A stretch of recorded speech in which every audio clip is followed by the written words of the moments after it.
ይህ እግዚአብሔር ድንቅ ሥራ በዚህ ብቻ ሳያበቃ ከላይ በወንድማችን በፍቅረ ማርያም እንደተገለጠው ቀጣይ የሆነ ህንጻ ቤተክርስቲያን ግንባታ በእነዚህ በፍቅረ ማርያም ልጆች ብቻ የሚሰራ በሰሜን ሸዋ በመራ ቤተ ይበረቀቶ ቅጥ የጻድቁ አቡነ ገብረ መንፈስ ቅዱስ ቤተክርስቲያን እንደሆነ ነው።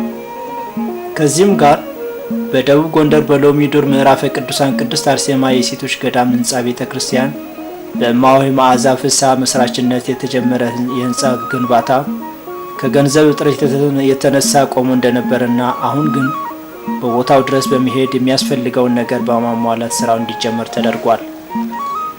ይሄው ስራ በእማሆይ መዓዛ ክትትል እየተደረገ ቦታውም ላይ በአካል የተገኘ ስራውን በመከታተል አስፈላጊ ትብብርና የህንጻ ግንባታ በማስፈጸሚያ የሚሆን እገዛ እየተደረገ መሆኑን ከወንድማችን ለመረዳት ችለናል። እዚህ ላይ ግን ልንገልጥ የምንፈልገው ነገር ቢኖር ህንጻውን በጉልበት ከሚሰሩት በተጨማሪ አስራት በኩራታቸውን በማውጣት በመላክም ሆነ በመስጠት በገንዘብ እየረዱና እያገዙ ያሉ እዚሁ በአገር ውስጥም ሆነ ከአገር ውጭ በተለያዩ ሀገሮች ያሉትን ወንድሞቻችንና እህቶቻችን እንዳሉ ነው።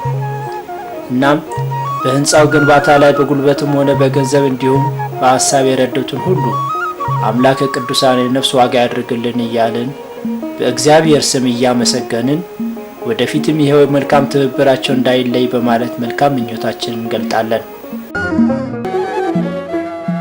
ሚካኤል ስለው ስሙን ስጠራ የአምላኬ ብርሃን በላዬ በራ። አዛኝ ነው በእውነት ፍጹም አዛኝ የሚጠብቀኝ የሚያጽናናኝ። አዛኝ ነው በእውነት ፍጹም አዛኝ የሚጠብቀኝ የሚያጽናናኝ።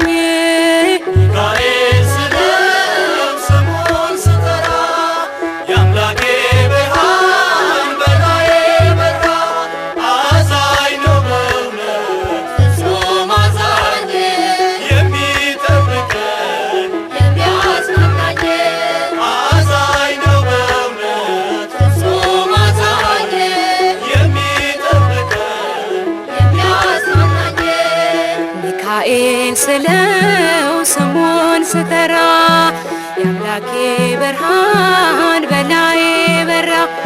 አዛኝ ነው በእውነት ፍጹም አዛኝ የሚጠብቀኝ የሚያጽናናኝ።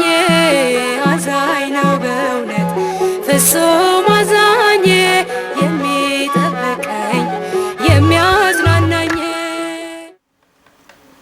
የእግዚአብሔር አብ ጸጋ፣ የእግዚአብሔር ወልድ ፍቅር፣ የእግዚአብሔር መንፈስ ቅዱስ ቸርነትና አንድነት፣ የወላዲተ አምላክ የእናትነት ፍቅርና በረከት፣ የሊቀ መላእክት የቅዱስ ሚካኤል የዘውትር ጥበቃው፣ የሊቀ መላእክት የቅዱስ ገብርኤል ተራዳኢነት ከሁላችን ጋር ይሁን ለዘላለሙ አሜን። ወስብሐት ለእግዚአብሔር።